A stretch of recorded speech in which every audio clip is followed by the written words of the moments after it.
Iš konferencijų centro Salt Lake Cityje transliuojame pastarųjų dienų šventųjų Jėzaus Kristaus bažnyčios 193-osios pusmetinės visuotinės konferencijos sekmadienio popietinę sesiją, kurioje kalbės parinkti bažnyčios vadovai. Šioje sesijoje giedos Šventyklos aikštės tabernakulio choras. Šią transliaciją visuomeniniais pagrindais rengia Bonneville Distribution, bet koks šios programos dauginimas, įrašymas, transkripcija ir kitoks panaudojimas be raštiško sutikimo draudžiamas. Šią sesiją ves prezidentas Henris B. Airingas, antrasis patarėjas bažnyčios pirmojoje prezidentūroje.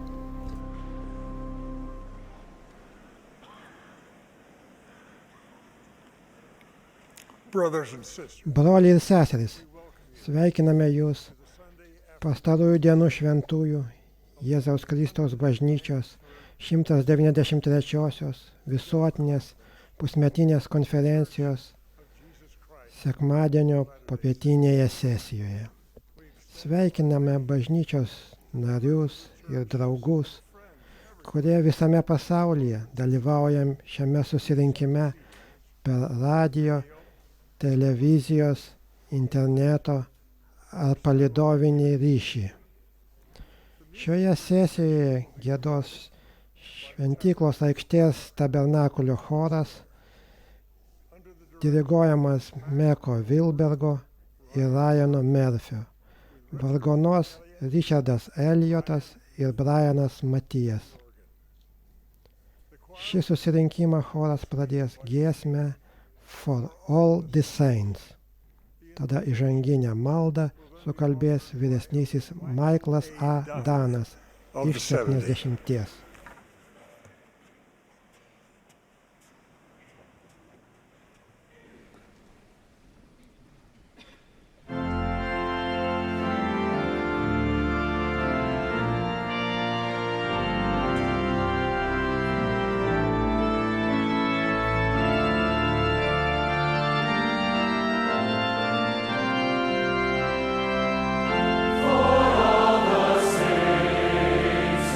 From the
Mūsų brangus dangiškasis tėve,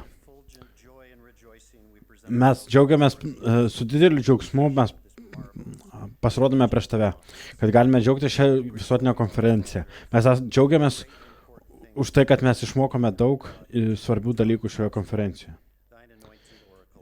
Per tavo pašauktus vadovus. Mes džiaugiamės galėdami turėti naują rezoliuciją, su kuria galime eiti tolyn į priekį ir tapti kaip viešpačiu. Kad mes jį mylime. Mes mylime Jėzų Kristų. Ir mes prašome, kad mes galėtume daugiau kaip jie. Mes džiaugiamės, kad esame pašaukti šiam darbui sukviesti Izraelį. Ir mes prašome tavo pagalbos, kad mes galėtume daugiau skubumo ir galėtume pasidalinti šiai svarbia žinia su visais kitais. Mes prašome, kad tavo dvasia būtų šioje sesijos metu. Mes prašome už tuos, kurie neturi džiaugsmo ar tikėjimo, kuriem reikia tavęs. Ir tavo dvasia, mes prašome, kad jie būtų pakelti ir palaiminti. Ir kad galėtų eiti tavo nurodytų keliu. Mes tave mylime viešpatį, tave džiaugiamės viešpatį. Ir mes džiaugiamės, kad galime būti čia susirinkę. Ir visą tai sakėme Jėzaus Kristaus vardu. Amen.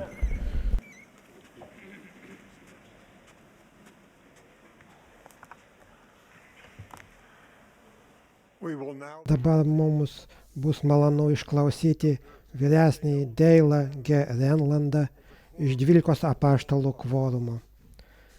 Po jo kalbės vyresnysis Džonas K. Pingris jaunesnysis iš 70.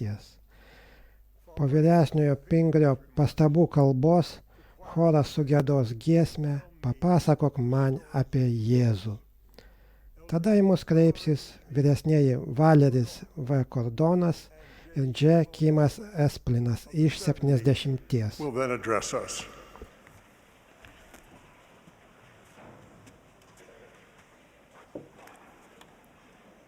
In 1907, a wealthy English 1907 metais turtingas anglas vardu Džordžas Herbertas, penktasis Karnarvonų grafas, persikėlė į Egiptą ir pradėjo domėtis archeologiją.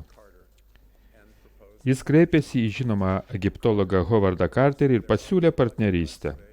Jie sutarė, kad Carteris prižiūrės jų archeologinius kasinėjimus, o Karnarvonas skirs finansavimą. Kartu jie sėkmingai tyrinėjo įvairias vietovės. Tada jie gavo leidimą kasinėti Karalių slėnyje, esančiame netoli šiuolaikinio Liuksoro, kur buvo rasti daugelio faraonų kapai. Jie nusprendė ieškoti karaliaus Tutanchamono kapo.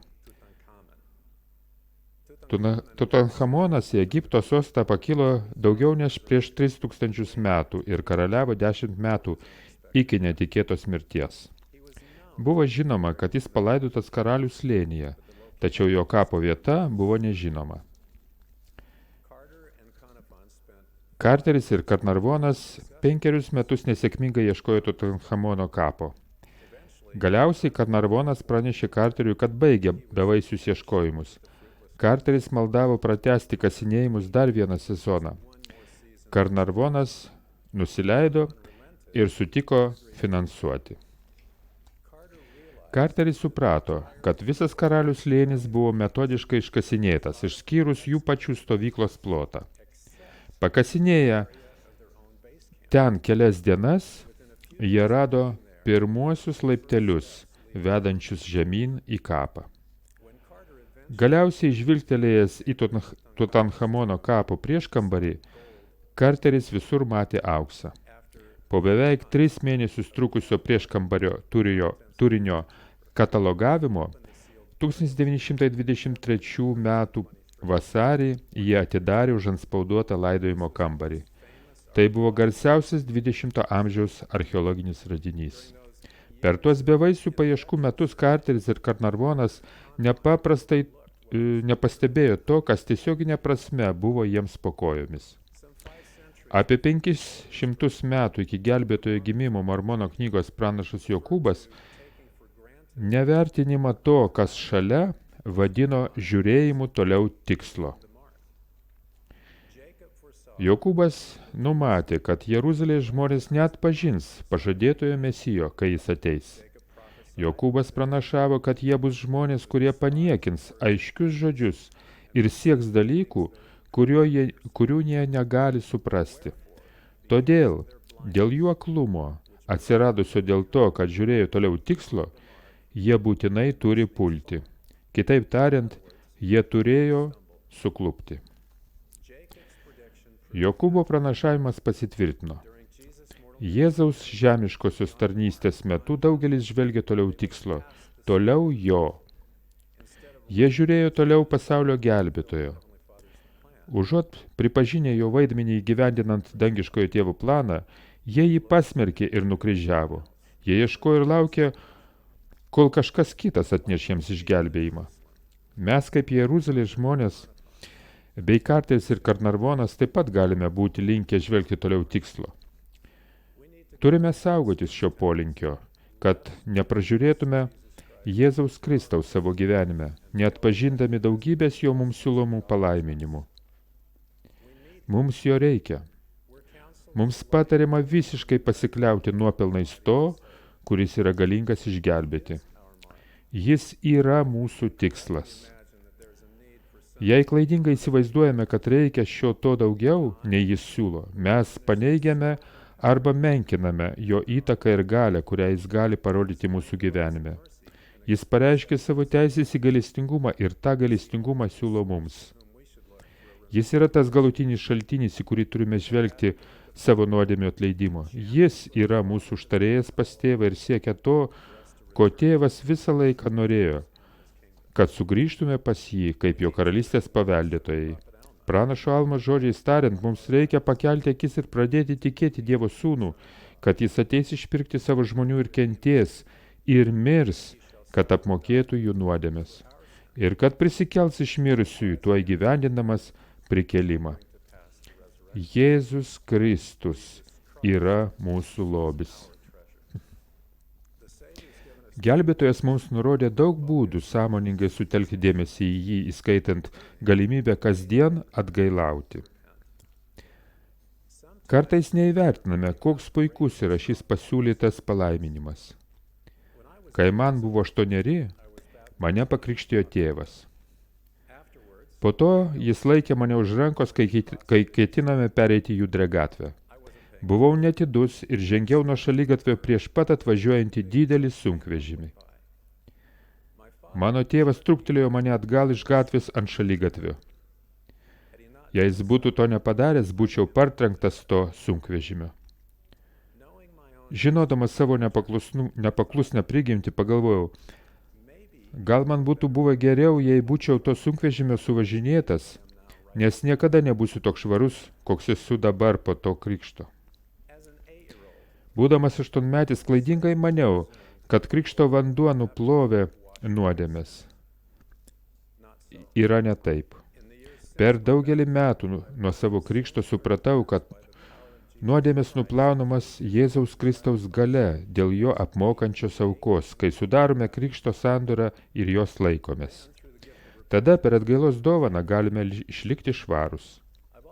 Taip pat sužinojau, kad sakramentas į mūsų gyvenimą įneša veiksmingą vertybių ciklą, per kurį galime išlaikyti savo nuodėmę atleidimą.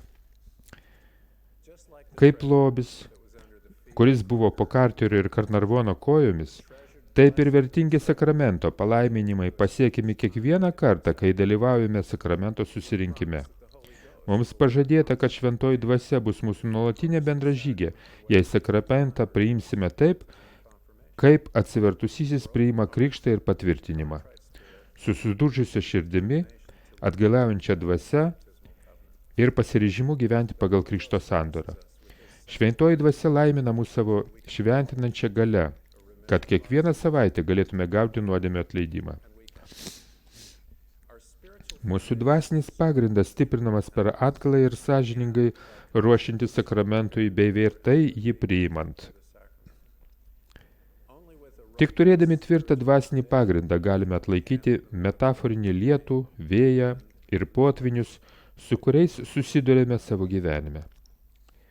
Ir atvirkščiai, mūsų dvasinis pagrindas silpnėja, kai savo norų praleidžiame sakramento susirinkimą arba kai per sakramentą nesusitelkiame į gelbėtoją.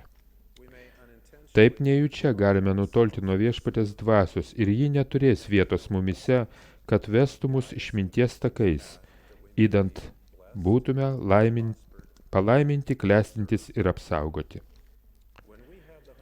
Kai šventoji dvasia bus su mumis, būsime įkvėpti ir vedami sudaryti bei laikytis kitų sandorų, pavyzdžiui, tų, kurias sudarome šventyklose. Tai darydami stiprinsime savo ryšį su Dievu. Galbūt pastebėjote, kad pastaraisiais metais buvo paskelbta daug naujų šventyklų, taip jas vis labiau priartinant arčiau narių. Paradoksalu, bet kai šventyklos tampa lengviau pasiekiamos, mums gali būti sunkiau jose lankytis. Kai šventyklos yra toli, mes planuojame savo laiką ir išteklius, kad galėtume nuvykti į šventyklą ir ten garbinti. Šioms kelionėms teikiame pirmenybę. Kai šventykla yra arti, gali būti lengva leisti smulkmenoms, trukdyti joje lankytis ir teisintis, tiesiog nueisiu kitą kartą. Gyvenimas arti šventyklos leidžia lanksčiau planuoti apsilankymus šventykloje, tačiau dėl to paties lankstumo galime šventyklą laikyti savaime suprantamų dalykų. Tokiu atveju žiūrime toliau tikslo. Neįvertiname galimybės priartėti prie gelbėtojo jo šventuosiuose namuose. Šventyklai esant arti, mūsų įsipareigojimas lankytis joje turėtų būti bent jau toks pats stiprus, kaip jai esant toli. Karteris ir Karnarvonas, ieškodami Tutanchamono kapo, savo neapdairumą suprato po to, kai perkasė beveik visą karalių slėnį. Mums nereikia tiek laiko nesėkmingai dirbti, kad surastume savo lobį. Mums taip pat nereikia patarimų ieškoti egzotiškose šaltiniuose, vertinant jų modernumą ir manant, kad tokie patarimai bus labiau apšviesti nei tie, kuriuos galime gauti iš nuolankaus Dievo pranašo. Senajame testamente rašoma, kad kai Naamanas ieškojo išgydymo nuo raupsų, jis pasipiktino, kai jo buvo paprašyta 7 kartus pasinerti į netoliese esančią paprastą upę. Tačiau jis buvo įtikintas sekti pranašo Eliziejaus patarimu, o ne pasikliauti savo išankstinėmis nuostatomis, kaip turėtų įvykti stebuklas. Dėl to Naamanas pasveiko. Kai pasitikime šių dienų Dievo pranašų žemėje ir vykdome jo patarimus, randame laimę ir taip pat galime pagyti. Mums nereikia daugiau ieškoti. Broliai ir seserys, raginu jūs atminti Jėzų Kristų ir visada susitelkti į jį. Jis yra mūsų gelbėtojas, išpirkėjas, tikslas, į kurį turėtume žiūrėti, ir didžiausias mūsų lobis. Kai ateisite pas jį, gausite stiprybės įveikti gyvenimo iššūkius, drąsos daryti tai, kas teisu, ir gebėjimo įvykdyti savo misiją mirtingajame gyvenime. Branginkite galimybę atgailauti, privilegiją priimti sakramentą, šventyklos sandorų sudarimo ir jų laikymosi palaiminimą ir džiaugsmą turėti dabar gyvenantį pranašą.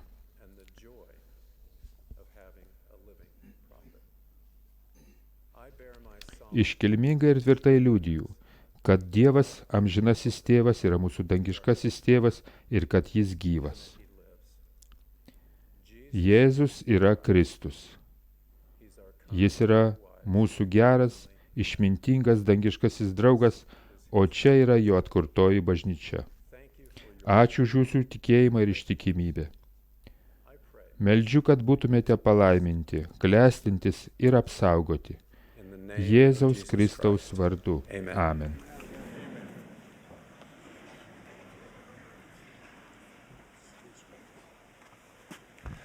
Thank you, Elder Renlund, for your beautiful message. Ačiū ir visiems Rendlandui už jo nuostabią žinią. Broliai ir seserys, dėkui jums už jūsų pasišventimą Dievui Tėvui ir jo sūnui Jėzui Kristui. Dėkui už jūsų meilę ir tarnystę vieni kitiems. Gavusi pašaukimą tarnauti nuolatinės misijos vadovais, mūsų šeima pasiryžo išmokti kiekvieno misionieriaus vardą ir pavardę dar prieš atvykdama į misiją. Gavome nuotraukas, pasidarėme atmintukus ir pradėjome įsiminti veidus bei vardus. Atvykę surengėme susipažinimo konferenciją su misionieriais. Mums tarpusavėje bendraujant, nugirdau mūsų 9-metį sūnų. Malonu susipažinti, Samai. Rachel, iš kur tu esi? Oho, Davidai, tu toks aukštas. Sunerimęs priejau prie mūsų sūnaus ir sušnibždėjau. Ei, nepamiršk, kad į misionierius reikia kreiptis, vyresnysis arba sesę. Jis pažvelgė į mane sumišusiu žvilgsniu ir tarė, tėti, maniau, kad reikėjo įsiminti jų vardus. Mūsų sūnus darė tai, ką mane esant teisinga, pagal savo supratimą. Tad kaip mes suprantame tiesą šiandienos pasaulyje. Mus nuolat atakuoja kategoriškos nuomonės, šališki pranešimai ir neišsamus duomenys. Kartu gausėja šios informacijos kiekiai ir šaltiniai. Mums dar niekada nebuvo taip svarbu atpažinti tiesą. Tiesa yra labai svarbi, kad galėtume užmegzti ir stiprinti ryšį su Dievu, pasiekti ramybę ir džiaugsmą bei realizuoti savo dieviškai potencialą. Šiandien apsvarstykime šios klausimus. Kas yra tiesa ir kodėl jį svarbi? Kaip rasti tiesą? Kai surandame tiesą, kaip galėtume ją dalytis? Raštuose Viešpats mus moko, kad tiesa yra pažinimas apie dalykus, kokie yra ir kokie jie buvo, ir kokie jie bus. Ji nebuvo sukurta ar sutverta ir niekada nesibaigia. Tiesa yra absoliuti, pastovi ir nekintanti. Kitaip tariant, tiesa yra amžina. Tiesa padeda mums išvengti apgaulės, atskirti gėrį nuo blogio, apsisaugoti ir atrasti paguodą bei išgijimą. Tiesa taip pat gali nukreipti mūsų veiksmus, gali mus išlaisvinti, mus pašventinti ir vesti mus į amžiną gyvenimą. Amžiną tiesą Dievas mums apreiškia per apreiškimo ryšių tinklą, kuriame dalyvauja Jis pats, Jėzus Kristus, Šventoji Dvasia, pranašai ir mes. Aptarkime skirtingus, tačiau tarpusavėje susijusius kiekvieno dalyvio vaidmenis šiame procese. Pirma, Dievas yra amžinosios tiesos šaltinis. Jis ir jos sūnus Jėzus Kristus tobulai supranta tiesą ir visuomet veikia, vadovaudamiesi tikraisiais principais ir įstatymais. Ši gali leidžia jiems kurti ir valdyti pasaulius, taip pat tobulai mylėti, vesti ir rūpintis kiekvienu iš mūsų. Jie nori, kad mes suprastume ir taikytume tiesą, kad mes galėtume mėgautis tais palaiminimais, kuriais mėgaujasi jie. Tiesą jie gali perduoti asmeniškai arba dažniau per pasiuntinius, pavyzdžiui, Šventąją Dvasią, angelus ir dabartinius pranašus. Antra, Šventoji Dvasia liudija apie visą tiesą. Jums tiesiogiai apreiškia tiesas ir paliudija apie kitų mokamą tiesą. Įspūdžiai iš dvasios paprastai ateina kaip mintis į mūsų protą ir jausmai į mūsų širdį. Trečia, pranašai tiesą gauna iš Dievo ir jie dalyjasi su mumis. Tiesą sužinome iš praeities pranašų per raštus ir iš dabartinių pranašų bei visuotinės konferencijas bei kitus oficialius kanalus. Ir galiausiai šiame procese labai svarbus vaidmuo tenka jums ir man. Dievas tikisi, kad ieškosime tiesos, ją atpažinsime ir veiksime pagal ją. Mūsų gebėjimas priimti ir taikyti tiesą priklauso nuo mūsų ryšio su Tėvu ir sūnumi tvirtumo, nuo to, kaip reaguojame į Šventosios Dvasios įtaką ir nuo to, kaip palaikoma pastarųjų dienų pranašus. Turime atsiminti, kad šėtonas stengiasi mus sulaikyti nuo tiesos. Jis žino, kad be tiesos negalėsime įgyti amžino gyvenimą. Tiesos gijas jis supina su pasaulietiškomis filosofijomis, kad mus supainiotų ir mus atitrauktų nuo to, kas perduodama Dievo. Ieškant amžinosios tiesos, šie du klausimai gali padėti atpažinti, ar tam tikra sąvoka yra kilusi iš Dievo ar iš kito šaltinio. Pirma, ar šios sąvokos nuosekliai moko raštai dabartiniai pranašai. Antra, ar šią sąvoką patvirtina Šventosios Dvasios liudijimas. Doktrinas tiesas Dievas apreiškia per pranašus, o Šventoji Dvasia tas tiesas patvirtina mums ir padeda mums jas pritaikyti. Turime siekti ir būti pasirengę priimti šias dvasinės įžvalgas, kai jos ateis. Dvasios liudijimą esame imliausi tuomet, kai esame nuolankus, nuoširdžiai meldžiame, studijuojame Dievo žodžius ir laikomės jo įsakymų. Kai Šventoji Dvasia mums patvirtina tam tikrą tiesą, mūsų supratimas pagilėja, kai tą principą įgyvendiname praktiškai. Ilgainiui, kai nuosekliai gyvename pagal tą principą, įgyjame tvirtą tos tiesos pažinimą. Pavyzdžiui, padaręs klaidų imu gailėtis dėl blogų sprendimų, tačiau per maldą, studijavimą ir tikėjimą Jėzumi Kristumi įgijau liudijimą apie atgailos principą. Toliau atgailaudamas vis geriau supratau atgailą. Jaučiausi esąs arčiau Dievo ir jo sūnaus. Dabar žinau, kad per Jėzų Kristų nuodėmė gali būti atleista, nes kasdien patiriu atgailos palaiminimus. Ką turėtume daryti, kai nuoširdžiai ieškome dar nepriekštos tiesos? Gerai suprantu tuos iš mūsų, kurie trokšta atsakymų, kurių atrodo negauna. Džozefui Smitui Viešpats patarė: tylėk, kol aš matysiu esant tinkama viską apie tai atskleisti. O Emai Smithis paaiškino: nemurmėk dėl dalykų, kurių nematei, nes jie sulaikyti nuo tavęs ir nuo pasaulio, kas yra mano išmintis ateičiai. Aš taip pat ieškau atsakymų į širdžiai rūpimus klausimus. Į daugelį klausimų atsakymai atėjo, į kai kuriuos ne. Kai pasitikime Dievo išmintimi ir meilę, laikydamėsi jo įsakymo ir pasikliaudami tuo, ką tikrai žinome, jis padeda mums rasti ramybę, kol apreikš tiesą apie viską. Ieškant tiesos, naudinga suprasti skirtumą tarp doktrinos ir taisyklių. Doktrina apima amžinąsias tiesas, tokias kaip Dievo prigimtis, išgelbėjimo planas ir Jėzaus Kristaus apmokančioji auka. Taisyklės – tai doktrinos taikymas atsižvelgiant į esamas aplinkybės. Taisyklės padeda mums tvarkingai valdyti bažnyčią. Nors doktrina niekada nesikeičia, taisyklės kartkartėmis keičiasi. Veikdamas per savo pranašus, Viešpats palaiko savo doktriną ir keičia bažnyčios taisyklės, atsižvelgdamas į savo vaikų poreikius. Deja, kartais painiojame taisyklės su doktrina. Jei nesuprasime šio skirtumo, rizikuosime nusivilti, kai taisyklės pasikeis, suabejoti Dievo išmintimi ar pranašais kaip apreiškėjais. Kai iš Dievo sužinome tiesą, jis ragina mus dalytis tuo žinojimu su kitais. Tai darome vesdami pamokas, patardami vaikui ar aptardami Evangelijos tiesą su draugu. Mūsų tikslas – mokyti tiesos taip, kad būtų skatinama atverčianti šventosios dvasios galia. Leiskite pasidalyti keliais paprastais Viešpatės ir jo pranašų kvietimais, kurie gali padėti. Susitelkite į dangišką Tėvą Jėzų Kristų ir jų pagrindinės doktrinas. Remkitės raštais ir pastarųjų dienų šventųjų mokymais. Remkitės doktrina, patvirtinta daugelio autoritetingų liudytojų. Venkite spekulacijų, asmeninių nuomonių ar pasaulietiškų idėjų. Atskiro doktrinos punkto mokykite susijusių Evangelijos tiesų kontekste. Naudokite dvasios įtaką, skatinančius mokymo metodus. Kalbėkite aiškiai, kad išvengtumėte neteisingo supratimo. Labai svarbu, kaip mokome tiesos. Paulius ragina mus kalbėti tiesą meilėje. Tiesa geriausiai palaimins kitą žmogų, jei bus perduota su Kristaus meile. Be meilės mokama tiesa gali sukelti pasmerkimą, nusivylimą ir vienatvės jausmus. Tai dažnai sukelia nepasitenkinimą, susiskaldymą ir net konfliktą. Kita vertus, meilė be tiesos yra lėkšta ir neturi augimo perspektyvos. Mūsų dvasiniam tobulėjimui būtina ir tiesa, ir meilė. Tiesa duoda doktriną, principus ir įstatymus, būtinus amžinajam gyvenimui įgyti. O meilė skatina motyvaciją priimti ir veikti pagal tai, kas tikra. Esu amžinai dėkingas tiems, kurie kantriai ir su meilė mane mokė amžinos tiesos. Baigdamas, norėčiau pasidalyti tomis amžinosiomis tiesomis, kurios tapo mano sielos inkaru. Šias tiesas sužinojau vadovaudamas šiandien aptartais principais.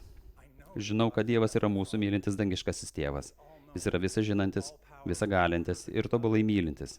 Jis sukūrė planą mums įgyti amžinai gyvenimą ir tapti panašiems į jį. Įgyvendinamas šį planą, jis mums į pagalbą atsiuntė savo sūnų Jėzų Kristų. Jėzus mokė mus vykdyti Tėvo valią ir mylėti vieni kitus. Jis apmokėjo mūsų nuodėmes ir atidavė savo gyvybę ant kryžiaus. Po 3 dienų jis prisikėlė iš mirusiųjų. Per Kristų ir jo malonę būsime prikelti. Mums gali būti atleista ir mes galime rasti stiprybės kančioje. Savo žemiškosios tarnystės metu Jėzus įsteigė savo bažnyčią. Laiku bėgant ta bažnyčia pasikeitė ir tiesos buvo prarastos. Jėzus Kristus per pranašą Joseph Smithą atkūrė savo bažnyčią ir Evangelijos tiesas. O šiandien Kristus ir toliau vadovauja mums per dabartinius pranašus ir apaštalus. Žinau, kad atėję pas Kristų galiausiai galėsime ištobulėti jame, įgyti džiaugsmo pilnatvę ir gauti viską, ką turi tėvas. Šventu Jėzaus Kristaus vardu liudijo apie šias tiesas. Amen.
Have you ever held a newborn? Ar esate kada laikę naujagimį? Iš kiekvieno naujagimio sklindanti šviesa sukuria ypatingą meilės ryšį, kuris pripildo tėvų širdis džiaugsmo. Meksikiečių rašytojas rašė, supratau, kad kai naujagimis pirmą kartą suspaudžia savo tėvo pirštą mažytėme kumštelėje, jis jį pagauna amžiams. Buvimas tėvais yra viena iš ypatingų gyvenimo patirčių. Tėvai tampa dangiškojo tėvo bendradarbiais tam, kad savo brangius vaikus sugrąžintų į dangų. Šiandien norėčiau pasidalyti keliomis tėvystės pamokomis, kurias galime rasti raštuose ir kurių moko dabartiniai pranašai, kad padėtų mums palikti tėvystės palikimą. Su savo šeimomis turime kopti į aukštesnės Evangelijos kultūros vietas. Prezidentas Russellas Nelsonas pareiškė, šeimos nusipelno dangaus vadovavimo. Tėvai negali tinkamai patarti vaikams, remdamisi savo asmeninę patirtimi, baimę ar užuojautą. Nors mūsų kultūrinė aplinka, auklėjimo stilius ar asmeninė patirtis gali būti vertingi tėvystei, šių dalykų nepakanka, kad mūsų vaikai sugrįžtų į dangų. Mums reikia prieimo prie aukštesnio vertybių rinkinio ir praktikos, meilės ir lūkesčių kultūros, kurioje bendrautume su savo vaikais aukštesniu, šventesniu būdu. Prezidentas Dalinas Auksas Evangelijos kultūrą apibūdino kaip savitą gyvenimo būdą, vertybių, lūkesčių ir praktikos rinkinį. Šis Evangelijos gyvenimo būdas kilo iš išgelbimo plano, Dievo įsakymų ir gyvųjų pranašų mokymų. Jis pasireiškia per tai, kaip mes auginame savo vaikus ir gyvename asmeniškai. Citatos pabaiga. Jėzus Kristus yra šios Evangelijos kultūros centras. Evangelijos kultūros pritaikymas mūsų šeimose yra labai svarbus, kuriant derlingą aplinką, kurioje galėtų suvešėti tikėjimo sėklą. Kad įkoptume į aukštesnės Evangelijos kultūros vietas, prezidentas Auksas kviečia mus atsisakyti bet kokių asmeninių ar šeimos tradicijų ar praktikų prieštaraujančių Jėzaus Kristaus mokymams. Tėvai, nedrįstantis puoselinti Evangelijos kultūros, leidžia priešininkui įsitvirtinti savo namuose ar dar blogiau savo vaikų širdyse. Kai Evangelijos kultūrą padarome vyraujančią savo šeimos kultūrą, tuomet dėl galingo šventosios dvasios įtakos mūsų dabartiniai auklėjimo stiliai, tradicijos ir praktika tampa atsijoti, derantis, išgryninti ir ištobulinti. Prezidentas Russellas Nelsonas mokė, kad namai turėtų tapti Evangelijos mokymosi centru. Evangelijos mokymosi tikslas yra gilinti savo atsivertimą į dangišką tėvą ir Jėzų Kristų, bei padėti mums tapti panašesniems į juos. Apsvarstykime 3 esminės pranašų ir apaštalų aprašytas tėvų pareigas, kurios gali padėti mums sukurti aukštesnę Evangelijos kultūrą savo namuose. Pirmoji, gausiai mokykite. Dangiškasis tėvas mokė Adomą apie Jėzų Kristų ir jo doktriną. Jis mokė jį gausiai to mokyti savo vaikus. Kitaip tariant, dangiškasis tėvas mokė Adomą to mokyti liberaliai, dosniai ir be apribojimų. Raštuose skaitome, kad Adomas ir Ieva palaimino Dievo vardą ir jie viską atskleidė savo sūnums ir dukterėms. Mes dosniai mokome savo vaikus, kai prasmingai su jais praleidžiame laiką. Mes mokome be apribojimų, kai diskutuojame jautriomis temomis, tokiamis kaip ekrano laikas ar bažnyčios suteiktų priemonių naudojimas. Mes mokome liberaliai, kai kartu su savo vaikais studijuojame raštus, remdamėsi ateik ir sek paskui mane ir leidžiame dvasiai būti mokytoje. Antra, mokykite pavyzdžių. Jono knygoje rašome, kad keliems žydams paklausus gelbėtojo apie jo elgesį, Jėzus atkreipė dėmesį į savo pavyzdį, savo tėvą. Jis mokė, iš tiesų sakau jums, sūnus nieko negali daryti iš savęs, o vien tai, ką mato darant tėvą. Nes ką jis daro, lygiai daro tą ir sūnus. Ką mums reikia daryti, norint būti pavyzdžių savo vaikams, būti mokiniais. Aptardami pirmą įsakymą, kaip tėvai, galime mokyti, kaip savo svarbu pirmenybę atiduoti Dievui, o pavyzdį parodome atidėdami į šalį pasaulietiškus reikalus ir kiekvieną savaitę švęsdami šabo dieną. Šventyklos sandorų svarbos mokome kalbėdami apie celestialinės santuokos doktriną, o pavyzdį parodome gerbdami savo sandoras ir pagarbiai elgdamiesi su sutuoktiniu. Trečia, kvieskite veikti. Tikėjimas į Jėzų Kristų turėtų būti mūsų vaikų liudymų šerdis. Ir šie liudymai kiekvienam vaikui turi ateiti per asmeninę apreiškimą. Siekdami padėti vaikams turėti savo liudymus, raginkime juos naudoti savo žiniomis ir rinktis tai, kas teisinga, bei ruošime juos eiti Dievo sandoros keliu visą gyvenimą. Būtų išmintinga kiekvieną mūsų vaiką pakviesti priimti prezidento Nelsono kvietimą, prisimti atsakomybę už savo liudymą apie Jėzų Kristų ir jo evangeliją, darbuotis dėl jo ir puoselėti jį, kad augtų, maitinti jį tiesa ir neužteršti klaidingomis netikinčių vyrų ir moterų filosofijomis.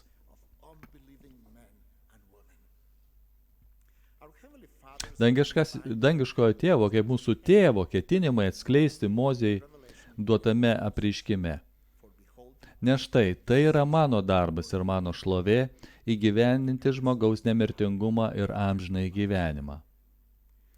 Prezidentas Nelsonas papildė: Dievas, nepažeisdamas jūsų valios laisvės, padarys viską, ką gali, kad padėtų jums nepraleisti didžiausių amžinybės palaimų.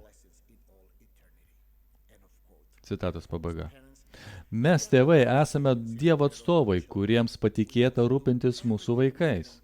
Turime padaryti visą, ką galime, kad sukurtume aplinką, kurioje mūsų vaikai jaustų jo dievišką įtaką. Dangiškasis tėvas niekada nenorėjo, kad mes, kaip tėvai, sėdėtume nuošalyje kaip žiūrovai, stebintis, kaip vyksta mūsų vaikų dvasinis gyvenimas. Norėčiau sąmoningos tėvystės svarbą pailiustruoti įvykių iš savo gyvenimo. Kai lankiau pradinuko susirinkimus mažame Gvatemalos skyriuje, tėvai pradėjo mane mokyti apie patriarchalinių palaiminimų vertę. Mano mama skyrė laiko ir pasidalijo savo patirtimi, kaip jį gavo vertingą patriarchalinį palaiminimą. Ji mokė mane doktrinos, susijusios su patriarchaliniais palaiminimais ir liudijo apie pažadėtas palaimas. Jos sąmoningas auklėjimas paskatino mane gauti patriarchalinį palaiminimą. Kai man buvo 12, tėvai padėjo man surasti patriarchą. Tai buvo būtina, nes apygardoje, kurioje gyvenome, nebuvo patriarcho. Keliavau pas patriarchą į Kuolą esantį už 156 kilometrų. Aiškiai prisimenu, kaip patriarchas uždėjo rankas man ant galvos, kad palaimintų. Iš galingo dvasinio patvirtinimo, be abejo, be jokios abejonės žinojau, kad mano dangiškas tėvas mane pažįsta. Man, 12 metų berniukui iš mažo miestelio, tai buvo labai svarbu. Dėl mano motinos ir tėvo sąmoningos tėvystės tą dieną, mano širdis atsigręžė į dangišką į tėvą. Ir už tai būsiu jiems amžinai dėkingas. Sesuo Joy Jones, buvusi pradinuko organizacijos visuotinė prezidentė, mokė: negalime laukti, kad mūsų vaikų atsivertimas įvyktų savaime.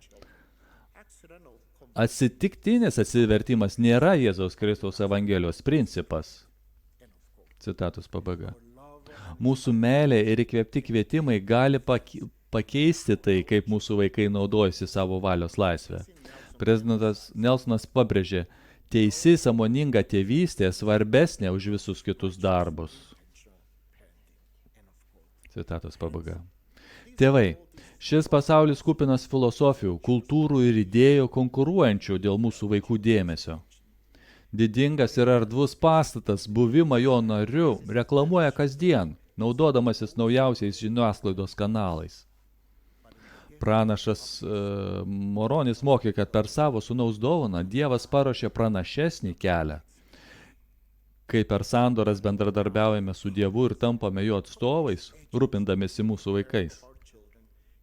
Jis šventina mūsų ketinimus, įkvėpia mūsų mokymus ir švelnina mūsų kvietimus, kad mūsų vaikai žinotų, į kokį šaltinį jie gali žvelgti savo nuodėmių atleidimo. of Jesus Christ. Jėzaus Kristaus vardu. Amen.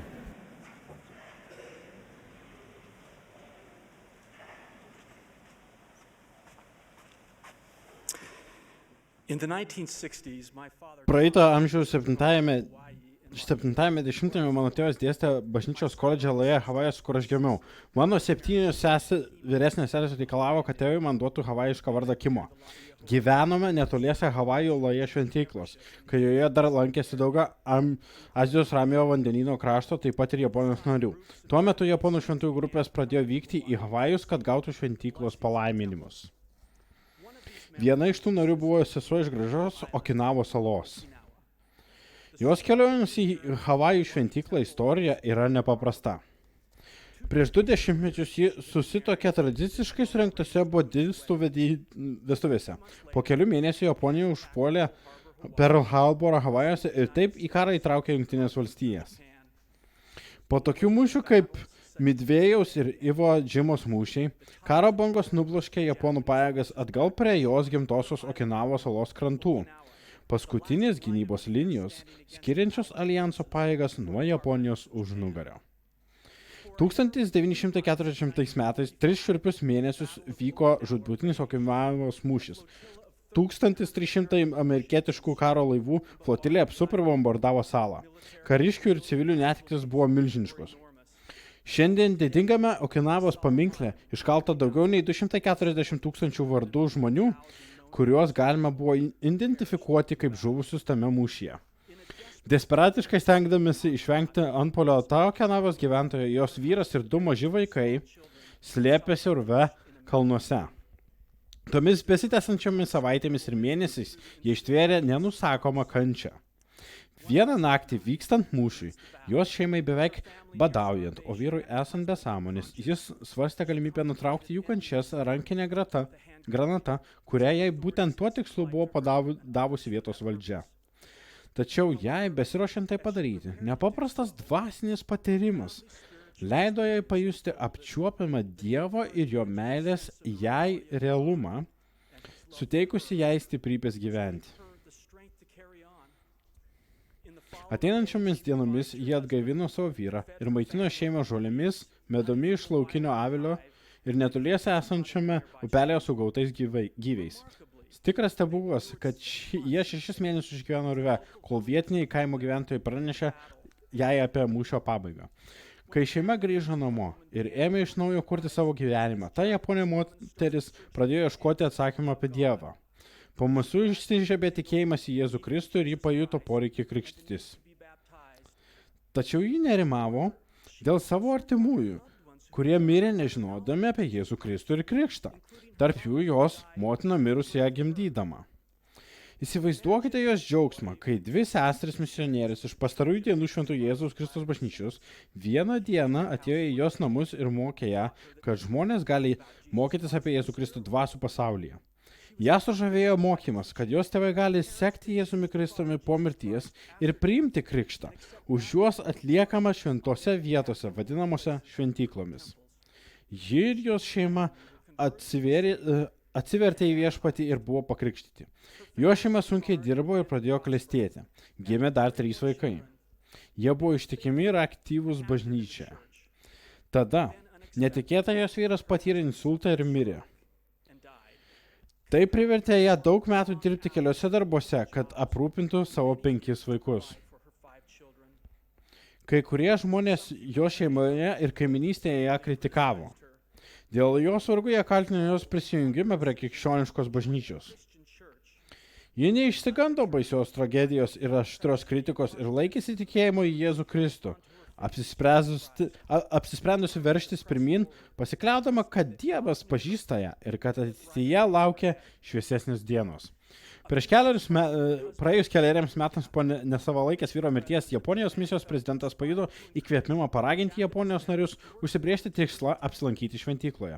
Misijos prezidentas buvo amerikietis, Okinavos mūšio, per kurį šis sesuo iš Okinavos ir jos šeima patyrė tiek daug kančių. Veteranas. Vis dėlto, ši nuolankė sesuo taip kalbėjo apie jį. Tada jis buvo vienas nekenčiamiausių mūsų priešų, o dabar jis buvo čia su meilės ir taikos evangelija. Man tai buvo stebuklas. Išgirdusi misijos prezidento žinią, našlė sesuo pajuto troškimą vieną dieną būti užantspauduota su savo šeima šventykloje. Tačiau jai tai buvo neįmanoma dėl finansinių suvaržymų ir kalbos kliučių. Tada kilo keli novatoriški sprendimai. Kaina galėjo būti sumažinta per pusę, jei nariai Japonijoje užsisakytų visą lėktuvą skrydžiui į Havajus ne sezono metu. Nariai taip pat įrašė ir pardavinėjo vilninės plokšteles, pavadintas Japonijos šventieji dainuoja. Kai kurie nariai netgi pardavė savo namus. Kiti paliko darbus, kad galėtų keliauti. Kitas iššūkis nariams buvo tai, kad šventyklos ceremonijos nebuvo atliekamos japonų kalba. Bažnyčios vadovai pašaukė japono brolį keliauti į Havajų šventyklą ir išversti endaumento ceremoniją. Jis buvo pirmasis atsivertusis pokario Japonijoje, kurį mokė ir krikštijo ištikimi amerikiečių kariai. Endaumente gavę Havajuose gyvenusi japonai pirmą kartą išgirdę vertimą verkė. Vienas narys rašė: šventykloje buvome daug kartų. Girdėjome ceremonijas anglų kalba, tačiau niekada taip nejautėme šventyklos darbo dvasios, kaip jautėme dabar girdėdami viską savo gimtąją kalbą. Vėliau tais pačiais metais 161 suaugusysis ir vaikas leidosi į kelionę iš Tokijos į Havajų šventyklą. Vienas japonis brolis taip prisiminė kelionę. Kai žiūrėjau pro lėktuvo langą ir mačiau Perl Harborą ir prisiminiau, ką mūsų šalis padarė tiems žmonėms 1941 m. gruodžio 7 d. išsigandau. Ar jie mus priims, tačiau mano nuostabai, jie rodė didžią meilę ir tokį maloningumą, kokio niekada nebuvau savo gyvenime matęs. Havajų šventieji šiltai priėmė atvykusius japonų šventuosius nesuskaičiuojamis gėlių girliandomis, apkabindami ir bučiuotomis skruostus, pagal japonų kultūrą neįprastą paprotį. Havajuose praleidė 10 juos pakeitusių dienų Japonijos šventieji buvo išleidėjai Havajų šventėmis dainuojant Aloha Oe. Antroje Japonijos nariams organizuotoje kelionėje į šventyklą dalyvavo ir našlė sesuo iš Okinavos. Ji galėjo leistis į 16 000 km kelionę dėl dosnios jos skyriuje tarnavusių misionierių dovanos. Šventykloje ji liejo džiaugsmo ašaros, kai atstovadavo savo motinai, dalyvavo jos krikšte ir buvo užantspauduotas su savo mirusiu vyru. Išvykos į šventyklą iš Japonijos į Havajus tęsis nuolat, kol 1980 metais buvo pašventinta Japonijos Tokio šventykla, tapusi 18-ąją veikiančią šventyklą. Šių metų lapkritį 186-oji šventykla bus pašventinta Okinavoje, Japonijoje. Yra netoli urvo centrinėje Okinavoje, kuriame buvo prisiglaudus toji moteris su savo šeima. Niekas niekada nebuvo sutikęs tos nuostabios sesers iš Okinavos. Jos paveldas tęsiasi per jos ištikimą Ainiją, kurį daugumą pažįstu ir myliu. Kai gavau savo pašaukimą tarnauti Japoniją, kaip jaunas misionierius mano tėvas, antrojo pasaulinio karo Ramiajame vandenyne veteranas susijaudino. Atvykau į Japoniją netrukus po Tokijo šventyklos pašventinimo ir pats mačiau jų meilę šventyklai. Šventyklos sandoros yra mūsų dangiškojo tėvo dovanos ištikimiems jo sūnaus Jėzaus Kristaus sekėjams.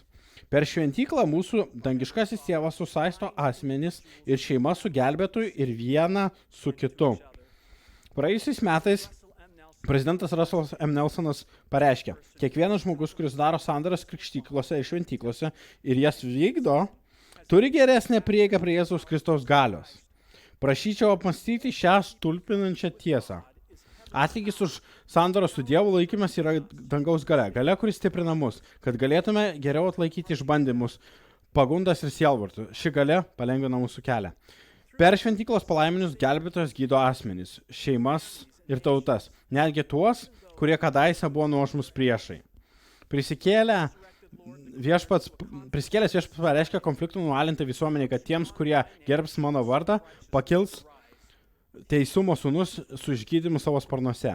Esu dėkingas, kad galėjau matyti, kaip toliau pildosi viešpatės pažadas, kad ateis laikas, kada pažinimas apie gelbėtoją pasklis kiekvienoje tautoje, giminėje, liežuvyje ir liaudyje, įskaitant gyvenančius jūros salose. Liudiju apie gelbėtoją Jėzų Kristų ir jo pranašą bei apaštalų šiomis pastaromis dienomis. Iškilmingai liudijo apie dangišką galę, surišančią danguje tai, kas surišama žemėje. Tai yra gelbėtojo darbo, o šventyklos yra jo šventi namai. Šias tiesas su nesvyruojančiu įsitikinimu skelbiu Jėzaus Kristaus vardu.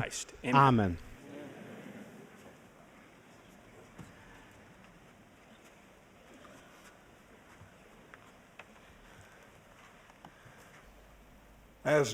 Dirigentui diriguojant, susirinkusieji kartu su choru sugiedos giesmę Karalius viešpats mus.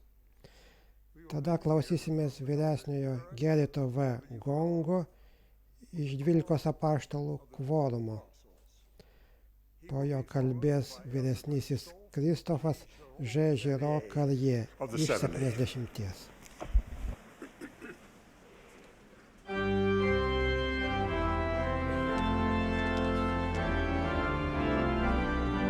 This is the Sunday afternoon session of the 193 pusmetinės visuotinės konferencijos sekmadienio popietinė sesija.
Our primary children sing. Mūsų pradinukai dainuoja meilė kalba čia. Kažkada seserį Gong padovanojau pakabutį. Ant jo išražiau taškas brūkšnys. Tie, kurie esate susipažinę su Morzės abėcėle, atpažįstate raides I, U. Tačiau įtraukiau dar vieną kodą. Kinų mandarinų kalboje I reiškia myliu. Tad po dvigubos šifruotės žinutė buvo tokia. Aš myliu tave. Suzana, mieloji. I, U. Apie meilę kalbame daugybę kalbų. Man sako, kad žmonija kalba 7168 kalbomis gyvomis. Bažnyčioje kalbame 575 oficialiomis kalbomis su įvairiais dialektais. Mes taip pat komunikuojame ketinimus, loginius kirčius ir emocijas per meną, muziką, šokį, loginius simbolius tarp asmeninę bei vidinę išraišką. Šiandien pakalbėkime apie 3 Evangelijos meilės kalbas – jautrumo ir pagarbumo kalbą, tarnystės ir pasiaukojimo kalbą bei priklausimo sandorai kalbą. Pirma, tai Evangelijos jautrumo ir pagarbumo kalba. Jautriai pagarbiai sesuo Gong paklausė vaikų ir jaunuolių, iš kur žinote, kad jūsų tėvai ir kiti šeimos nariai jūs myli? Gvatemaloje vaikai pasakė, mano tėvai dirba sunkiai, kad išmaitintų šeimą.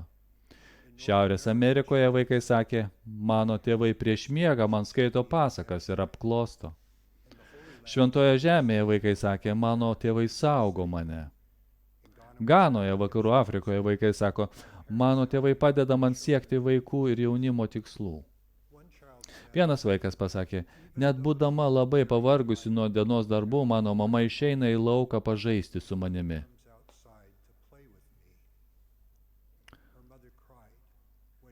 Jo mama apsivertė, kai išgirdo, kad jos kasdieninis pasiaukojimas yra reikšmingas. Mergina sakė, net jeigu nesutarėme su mama, aš ją pasitikiu. Jos mama taip pat susigraudino. Kartais mums reikia žinoti, kad kai meilė kalba čia, ji būna išgirsta ir vertinama. Jautriai ir pagarbiai mūsų sakramentų ir kitose susirinkimuose pagrindinis dėmesys skiriamas Jėzui Kristui. Pagarbiai kalbame apie Jėzaus Kristaus apmokėjimą, asmenišką ir tikrą, ne tik kaip abstraktų objektą. Jėzaus Kristaus atkurtąją bažnyčią vadiname jo vardu, pastarųjų dienų šventųjų Jėzaus Kristaus bažnyčia. Maldoje mūsų kalba yra pagarbi, kai kreipiamės į dangišką į tėvą, o kai kalbame vienas su kitu, parodome supratingą pagarbą. Kai pripažįstame, kad Jėzus Kristus yra šventyklos sandorų šerdis, mažiau sakome, vykstame į šventyklą ir daugiau lankomės viešpaties namuose pas Jėzų Kristų. Kiekviena sandora kužda, meilė kalba čia. Nauji nariai sako, kad bažnyčios žodynėlis dažnai reikalauja šifravimo. Kikename pagalvoję, kad kuolas nėra įkalamas ar įbedamas pagalys ar strypas. Apylinkės pastatas tai ne administracinis teismo vienetas, o įžanginė dalis ir pratimai tikrai nekviečia bažnyčios stovėjimo aikštelėje mankštintis pagal dainelę ausis trienos keliai pėdos. Prašau, būkime supratingi ir malonus kartu mokydamėsi naujų meilės kalbų. Bažnyčioje naujai atsivertusiai buvo pasakyta, kad jos sijonas per trumpas. Užuot įsižeidusi, jie atsakė, mano širdis yra atsivertusi, prašau truputėlį kantrybės, kol mano sijonai pasivys. Mūsų sakomi žodžiai gali suartinti su kitais krikščionimis ir draugais arba atitolinti nuo jų. Kartais apie misionierišką šventyklos, humanitarinius ir gerovės darbus kalbame taip, kad galime priversti kitus patikėti, jo galvojame, kad visą tai darome vieni patys. Visuomet kalbėkime supratingai ir su pagarbiu dėkingumu už apie Dievo darbą ir šlovę, nuopelnus, gailestingumą, Jėzaus Kristaus malonę bei jo apmokančią auką. Antra, tai Evangelijos tarnystės ir pasiaukojimo kalba. Kas savaitę susirinkdami bažnyčioje, kad pagerbtume šabo dieną, džiūgaujame ją ir per sakramentą galime parodyti savo įsipareigojimą Jėzui Kristui ir vieni kitiems per savo pašaukimus bažnyčioje, bičiulystę, per tarnystę ir kitus santykius. Kai vietinių bažnyčios vadovų klausiu, kas juos neramina, tiek broliai, tiek seserys atsako, kai kurie mūsų nariai nepriima bažnyčios pašaukimų. Pašaukimai tarnauti viešpačiui ir vieni kitiems jo bažnyčioje suteikia galimybę sustiprinti užuojautą, gabumus ir nuolankumą. Kai esame paskiriami, galime gauti viešpatės įkvėpimo, pakylėti ir sustiprinti kitus bei pačius save. Be abejo, besikeičiančios aplinkybės ir gyvenimo tarpsniai gali paveikti mūsų gebėjimą, tačiau netroškimą tarnauti. Kartu su karaliumi Benjaminu sakome, jei turėčiau, duočiau. Ir pasiūlome viską, ką galime. Kuolo apylinkės vadovai, atlikite savo vaidmenį. Prašau su pagarba ir įkvėpimu pašaukime ir atleiskime brolius ir seseris tarnauti viešpaties bažnyčioje. Padėkime kiekvienam pasijusti vertinamam ir pajausti, kad jiems gali pasisekti. Prašau, konsultuokite su vadovėmis ir išklausykite jos. Prisiminkime, ką mokė prezidentas Rubenas Clarkas, kad viešpatės bažnyčioje tarnaujame ten, kur esame pašaukiami, vietoje, kurios nei siekiame, nei atsisakome. Kai su seserim Gang susituokėme, vyresnysis Heitas patarė, visada turėkite pašaukimą bažnyčioje, ypač kai gyvenime būsite labai užsiėmę. Jums reikia jausti viešpaties meilę tiems, kam tarnaujate, ir savo, kai tarnaujate. Pažadu, kad meilė kalba čia, ten ir visur. Kai tik bažnyčios vadovams pasakome taip, tarnauti viešpačiui ir jo bažnyčioje pagal jo dvasią ir sudarytas sandoras. Viešpaties atkurtoji bažnyčia gali būti Sionės bendruomenės inkubatorius. Vienas kitą įtvirtiname jo Evangelijoje, kartu garbindami, tarnaudami, mėgaudamisi ir mokydamisi jo meilės. Galime nesutarti dėl politinių ir socialinių klausimų, tačiau apylinkės chore drauge dainuojame darniai. Vienas kito namuose puoselėme ryšius ir kovojame su vienuma reguliariai tarnaudami visą širdimi. Susitikomėse su kuolų prezidentais jaučiu jų gilę meilę nariams įvairiose apylinkėse. Mums važiuojant pro kuolų narių namus, vienas kuolų prezidentas pastebėjo, kad nesvarbu, ar gyvename namuose su baseinu, ar namuose su purvinomis grindimis. Tarnystė bažnyčioje yra privilegija, kuri dažnai apima pasiaukojimą. Visgi jis protingai pastebėjo, kad kai Evangelijoje drauge tarnaujame ir aukojamės, randame mažiau trūkumų ir daugiau ramybės. Kai leidžiame jam, Jėzus Kristus padeda mums kalbėti jo meilę čia. Šią vasarą Loughbourne ir Oxforde, Anglijoje, mūsų šeima susitiko su nuostabiais bažnyčios nariais ir draugais. Šie prasmingi susirinkimai man priminė, kaip apylinkės bendravimo ir tarnystės veiklos gali padėti užmegzti naujus ir ilgalaikius ryšius Evangelijoje. Jau kurį laiką jaučiau, kad daugelyje bažnyčios vietų ir keliose apylinkės veiklose, žinoma suplanuotose ir surengtose su Evangelijos tikslu, galėtume susivienyti dar didesniu priklausimo jausmu ir vienybę.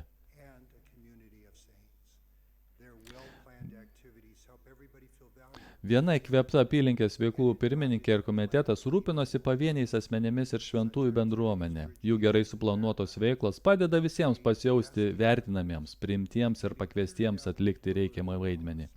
Tokios veiklos peržengia amžiaus ir patirties ribas, sukuria neišdildomus prisiminimus ir gali būti suorganizuojamos su nedidelėmis išlaidomis arba visai be jų. Džiugios Evangelijos veiklos taip pat įtraukia kaimynus ir draugus. Bendravimas ir tarnystė dažnai eina drauge. Jauni suaugusiai žino, kad jei tikrai norite susipažinti su kuo nors, tada dažykite vienas šalia kito ant kopečių tarnystės projekte. Be abejo, nei vienas žmogus ar šeima nėra tobuli. Visiems reikia pagalbos, kad meilė geriau kalbėtų čia. Tobula meilė išveja baimę. Per tikėjimą, tarnystę bei pasiaukojimą peržengėme save ir artėjame prie gelbėtojo. Kuo labiau atjaučiantis, kupinas tikėjimo ir nesavanaudiškas yra mūsų pasiaukojimas ir tarnystė Jėzui Kristui, tuo geriau pradedama suvokti jo atjautą ir malonę mums. Ir tai mus atveda prie priklausimo sandorai kalbos. Gyvename egocentriškame pasaulyje ir egoistiškame. Tiek daug renkuosi save. Atrodo, tarsi tikėtume, kad geriausiai žinome savo pomėgius ir kaip jų siekti. Tačiau galiausiai tai nėra tiesa. Jėzus Kristus įkūnija šią galingą, nesenstančią tiesą.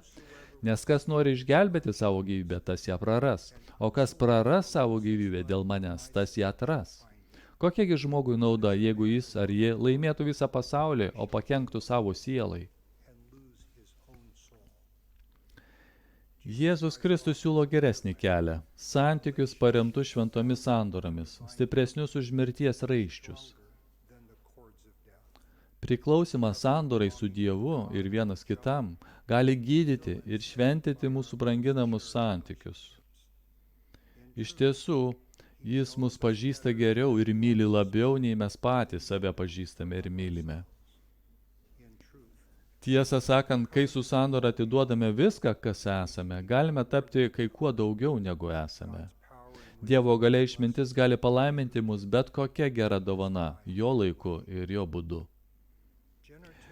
Generatyvinis dirbtinis intelektas, DI, padarė didelę pažangą kalbų vertimo srityje. Seniai užmarštytos dienos, kai kompiuteris paprastą frazę dvasia ryžtinga, bet kūnas silpnas, į kitą kalbą galėjo išversti vynas geras, bet mėsa sugedusi. Įdomu tai, kad kartojant plačius kalbos pavyzdžius, kompiuteris išmoksta kalbos veiksmingiau, nei jį mokant gramatikos taisyklių. Panašiai ir mūsų tiesioginiai besikartojantis patyrimai gali būti mūsų geriausias dvasinis kelias mokytis Evangelijos jautrumo ir pagarbumo, tarnystės ir pasiaukojimo ir priklausimo sandorai kalbų. Tad kur ir kaip Jėzus Kristus kalba jums meilėje? Kur ir kaip girdėjote ją meilę kalbant čia? Kiekvienas mokykimės kalbėti jo meilę ir girdėkime ją čia savo širdyje ir namuose, savo Evangelijos pašaukimuose, veiklose, tarnystėje ir tarnavime. Pagal Dievo planą vieną dieną mes visi pereisime iš šio gyvenimo į kitą. Kai sutiksime Viešpatį, įsivaizduoju jį kalbant nurodymų ir pažadų žodžiais. Mano meilė kalba čia. Šventu Jėzaus Kristaus vardu. Amen.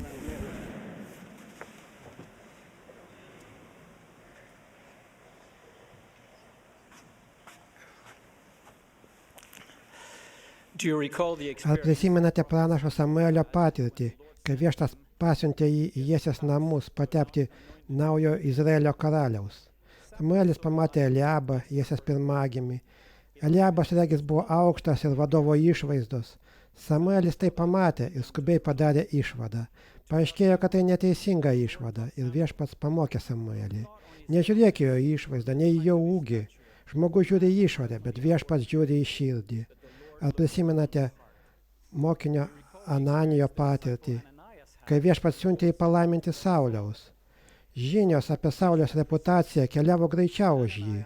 Ir Ananijas jau buvo girdėjęs apie Saulį ir jo žiaurų, negailestingą šventųjų persekiojimą. Išgirdęs apie jį, Ananijas skubiai padarė išvadą, kad galbūt jis neturėtų tarnauti Sauliui. Paaiškėjo, kad tai neteisinga išvada ir Viešpats pamokė Ananiją. Jis yra mano išrinktas indas, kuris neš mano vardą pagonims, karaliams ir Izraelio vaikams. Kas negerai buvo su Samueliu ir Ananiju šiais dviem atvejais. Jie žiūrėjo akimis, klausė akimis, todėl kitus vertino pagal išvaizdą ir nuogirdas. Ką rašto aiškintojai ir fariziejai matė, išvydę moterį sugautą svetimaujant? Ištvirkusią moterį, nusidėjėlę vertą mirties. Ką Jėzus matė ją išvydęs? Moterį, kuri laikinai pasidavė kūno silpnumui, bet galėjo būti susigrąžinta per atgailą dėl jo apmokėjimo. Ką žmonės matė išvydę šimtininką, kurio tarnas sirgo paralyžiumi? Galbūt jie matė įsibrovelį, užsienietį, kurio reikia neapkęsti. Ką Jėzus matė išvydęs? Savo namiškio gerovę besirūpinantį vyrą, kuris nuoširdžiai ir tikėdamas ieškojo Viešpaties. Ką žmonės matė išvydę moterį, segančią kraujospūdžių? Galbūt nešvarę moterį, atstumtąją, kurios reikia vengti. Ką Jėzus matė ją išvydęs? Sergančią, vienišą ir dėl jai nepavaldžių aplinkybių atstumtą moterį, kuri tikėjosi pasveikti ir vėl priklausyti bendruomeniai. Visais atvejais Viešpats matė šios asmenys tokius, kokie jie buvo, ir atitinkamai kiekvienam tarnavo. Nefis ir jo brolis Jokūbas skelbė. Jis kviečia juos visus ateiti pas jį ir neatstumia ne vieno, kas ateina pas jį, juodo ar balto, vergo ar laisvojo, vyro ar moters, ir prisimena pagonį. Ir Dievui visi yra vienodi. Jo akise viena esybė yra tokia pat vertinga kaip ir kita. Tad neleiskime savo akims, ausims ar baimėms mūsų klaidinti, bet atverkime savo širdį ir protą ir Dosniai tarnaukime aplinkiniams, kaip darė jis. Prieš keletą metų mano žmona Izabelė gavo neįprastą tarnystės užduotį. Jos buvo paprašyta aplankyti mūsų apylinkės pagyvenusią našlę, sveikatos problemų turinčią seserį, kurios vienatvė apkartino jos gyvenimą. Jos užuolaidos buvo ištrauktos, jos būtas buvo tvankus. Ji nenorėjo būti aplankyta ir aiškiai pasakė, kad nieko negaliu niekam padaryti. Izabelė nesutriko ir atsakė, galite kai ką padaryti dėl mūsų, leisdama mums lankyti jūs. Ir Izabelė ištikimai ją lankė. Po kurio laiko šiai gerai seseriai buvo atlikta pėdų operacija, dėl kurios tvarsčius reikėjo keisti kiekvieną dieną, ko ji pati negalėjo padaryti. Daug dienų Izabelė ėjo į jos namus, plovė kojas ir keitė tvarsčius. Ji niekada nematė bjaurumo, ji niekada nejautė smarvės. Ji matė tik gražią Dievo dukrą, kuriai reikia meilės ir švelnios priežiūros. Bėgant metams mane ir daugybę kitų palaimino Izabelės dovana matyti taip, kaip mato viešpats. Nesvarbu, ar esate Kolo prezidentas, ar apylinkės sveikintojas, ar esate Anglijos karalius, ar gyvenate Lūšnoje, ar kalbate jos kalba, ar kita kalba, ar laikotės visų įsakymų, ar su kai kurias plūkėtės. Jums tarnaus neždama geriausius patiekalus savo geriausiose lėkštėse. Ekonominė padėtis, odos spalva, kultūrinė kilmė, tautybė, teisumo laipsnis, socialinė padėtis ar bet kokia kita charakteristika ar etiketė neturi jokios reikšmės. Ji mato širdimi, ji kiekviename mato Dievo vaiką. Prezidentas Nelsonas mokė, priešas džiaugiasi etiketėmis, nes jos mus skaldo ir riboja mūsų nuomonę apie save ir kitus. Kaip liūdna, kai etiketės gerbime labiau nei vieni kitus. Etiketės gali sukelti teisimą ir priešiškumą. Bet koks kito užgauliojimas ar išankstinis nusistatymas prieš kitą dėl tautybės, rasės, seksualinės orientacijos, lyties, išsilavinimo, kultūros ar kitų svarbių tapatybę nustatančių požymių skaudina mūsų kūrėją. Prancūzas nėra mano tapatybė, tai mano tautybė. Baltasis nėra mano tapatybė, tai mano odos spalva arba jos nebuvimas. Profesorius nėra mano tapatybė, tai mano darbas, kad išlaikyčiau savo šeimą. Visuotinis 70 įgaliotinis nėra mano tapatybė, tai mano dabartinė tarnystė karalystėje. Kaip prezidentas Nelsonas mums priminė, pirmiausia ir svarbiausia yra tai, kad aš esu Dievo vaikas. Taip pat ir jūs ir visi kiti mūsų supantys žmonės. Meldžiuosi, kad labiau vertintume šią nuostabią tiesą. Ji keičia viską. Galime būti užaugę skirtingose kultūrose, galime būti kilę iš skirtingų socialinių ir ekonominių aplinkybių. Mūsų žemiškasis paveldas, įskaitant mūsų tautybę, odos spalvą, polinkį skirtingam maistui, politinę orientaciją ir taip toliau, gali labai skirtis. Bet mes visi esame Dievo vaikai, visi be išimties. Turime tą pačią dieviškąją kilmę. Ir dėl Jėzaus Kristaus malonės tą patį neribotą potencialą. Kas Liujisas apie tai sakė, tai labai rimta. Gyventi kandidatų į dievus ir dieves visuomenėje, atmenant, kad nuobodžiausias ir neįdomiausias žmogus, su kuriuo kalbėsi, vieną dieną gali tapti esybę, kurią jei pamatytum dabar, būtum stipriai gundomas garbinti. Paprastų žmonių nėra. Jūs niekada nekalbėjote su paprastu mirtingoju. Tautos, kultūros, menai, civilizacijos tai mirtingieji, o jų gyvenimas, lyginant su mūsų, yra kaip maršalo gyvenimas. Bet tie, su kuriais mes juokaujame, su kuriais dirbame, tuokiame, smerkiame ir išnaudojame, yra nemirtingieji. Mūsų šeima turėjo privilegiją gyventi skirtingose šalyse ir kultūrose. Mūsų vaikai buvo palaiminti susituokti skirtingose etinėse grupėse. Supratau, kad sugrąžintoji Jėzaus Kristaus Evangelija yra puikus išlygintojas. Apaštalas Paulius priminė šventiesiems Romoje. Pati dvasia liudija mūsų dvasiai, kad esame Dievo vaikai. Ši nuostabi tiesa mus išlaisvina, o visos etiketės ir skirtumai, kurie kitų atveju gali mus apsunkinti, mūsų ir mūsų tarpusavio santykius, yra tiesiog praryjami Kristaus džiaugsmo. Netrukus paaiškėja, kad mes kaip ir kiti nebesame pašaliniai, nei svetimšaliai, bet šventųjų bendrapiliečiai ir Dievo namiškiai. Neseniai girdėjau, kaip vieno iš mūsų daugiakultūrio daugiakalbio padalinio prezidentas kalbėjo apie tai, kaip ir vyresnysis Geritas Vagongas, kaip apie sandorinę bendrystę. Kokia graži idėja. Mes priklausome grupiai žmonių, kurie visi stengiasi gelbėtojai ir savo sandoras pastatyti į savo gyvenimo centrą ir džiaugsmingai gyventi pagal Evangeliją. Taigi, užuot mačius vienas kitą per iškreiptą mirtingumo objektyvą, Evangelija pakelia mūsų žvilgsnius ir leidžia mums matyti vienas kitą per neprikaištingą, nekintantį mūsų šventų sandorų objektyvą. Taip elgdamiesi pradedame naikinti savo natūralius išankstinius nusistatymus ir šališkumą kitų atžvilgių. Tai savo ruoštų padeda jiems sumažinti savo išankstinį nusistatymą ir šališkumą mūsų atžvilgių nuostabiame šventėjimo cikle. Iš tikrųjų laikomės mūsų brangaus pranašo kvietimo. Mano brangus broliai ir seserys, tai kaip elgiamės vieni su kitais iš tiesų svarbu. Kaip kalbame su kitais ir apie kitus namuose, bažnyčiai, darbe internete iš tiesų svarbu. Šiandien prašau jūsų su kitais bendraukti ankštesnių, šventesnių būdų. Šią popietę to kvietimo dvasioje prie mūsų nuostabių vaikų pradinukų pažado noriu pridėti savo pažadą. Jei elgiesi ne taip kaip kiti, jis nebendraus su tavimi. Bet ne aš. Kalbėsi, jei ne taip kaip kiti, jie nebendraus su tavimi. Bet ne aš. Jėzus neatstumė juk.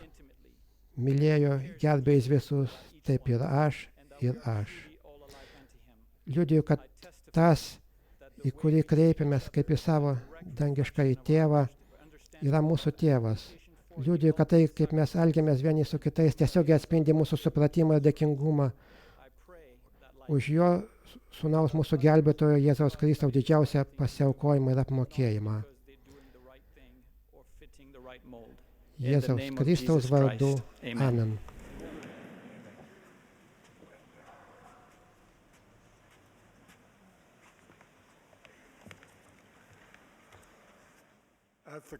Baigiantis konferencijai, nuoširdžiai dėkojame visiems, kurie taip uoliai ruošiasi šiems susirinkimams.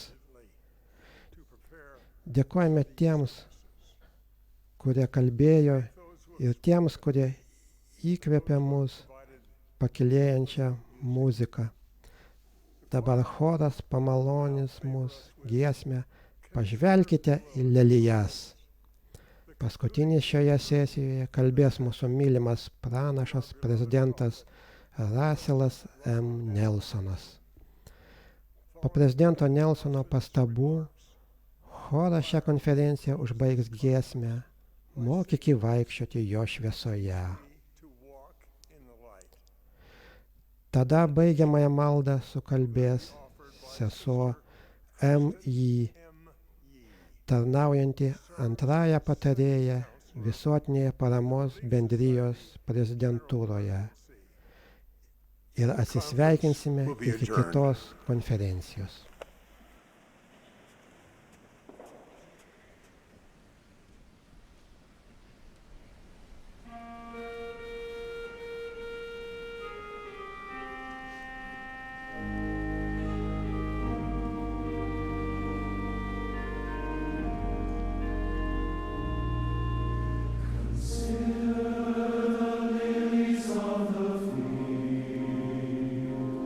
How they grow.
Mano brangus broliai ir seserys, esu labai dėkingas, kad šiandien galiu jums kalbėti. Mano amžiuje kiekviena nauja diena pateikia tiek nuostabių, tiek sudėtingų staigmenų. Prieš 3 savaitės patyriau nugaros raumenų traumą. Taigi, nors daugiau nei 100 visuotinės konferencijos kalbų esu pasakęs stovėdamas, pamaniau, kad šiandien tai darysiu sėdėdamas. Meldžiuosi, kad dvasia mano žinią šiandien nuneštų į jūsų širdis. Neseniai atšvenčiau savo 99 gimtadienį ir taip įžengiau į savo 100 gyvenimo metus. Manęs dažnai klausia, kokia yra mano tokio ilgo gyvenimo paslaptis. Geriau būtų klausti, ką išmokau per beveik 100 gyvenimo. Šiandien nėra laiko išsamei atsakyti į šį klausimą, tačiau norėčiau pasidalyti viena iš svarbiausių išmoktų pamokų. Išmokau, kad mums skirtas dangiškojo tėvo planas yra nuostabus. Kad tai, ką darome šiame gyvenime, yra iš tiesų svarbu. Ir kad gelbėtojo apmokėjimas yra tai, kas tėvo planą padaro įmanoma.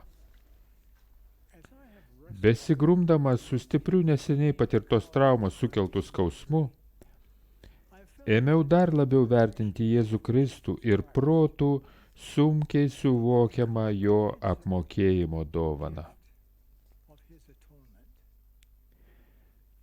Tik pagalvokite apie tai. Gelbėtojas iškentėjo visokius skausmus ir suspaudimus ir gundymus, tam, kad galėtų mus paguosti, išgydyti ir išgelbėti, kai to mums reikės. Jėzus Kristus savo patirtį Getsemanėje ir ant Kalvarijos kalvos apibūdino kaip kentėjimą, dėl kurio net aš, pats Dievas, didžiausias iš visų, drebėjau iš skausmo ir kraujavau iš kiekvienos poros. Citatos pabaiga. Mano trauma nekartą paskatino mane susimastyti apie Izraelio šventojo didybę. Kai gydžiausi, Viešpats raminančiai ir nedviprasmiškai parodė savo dievišką galią. Dėl beribio Jėzaus Kristaus apmokėjimo mūsų dangiškojo tėvo planas yra tobulas. Šio nuostabiojo Dievo plano supratimas iš gyvenimo pašalina paslaptingumą, o iš mūsų ateities netikrumą. Kiekvienam mūsų jis suteikia galimybę pasirinkti, kai gyvensime čia, žemėje ir kur gyvensime amžinai. Neargumentuota samprata valgyk, gerk ir linksminkis, nes rytoj mirsime ir viskas mums bus gerai, yra vienas absurdiškiausių melų visatoje. Štai nuostabioji Dievo plano naujiena. Tie dalykai, kurie mūsų mirtingąjį gyvenimą padarys geriausia, koks tik jis gali būti, yra tie patys dalykai, kurie jūsų gyvenimą visoje amžinybėje padarys geriausia, koks tik jis gali būti. Šiandien, norėdamas padėti jums pelnyti gausius dangiškojo tėvo jums skirtus palaiminimus, kviečiu jūs išsiugdyti įprotį mąstyti celestiališkai. Mąstyti celestiališkai reiškia mąstyti dvasiškai.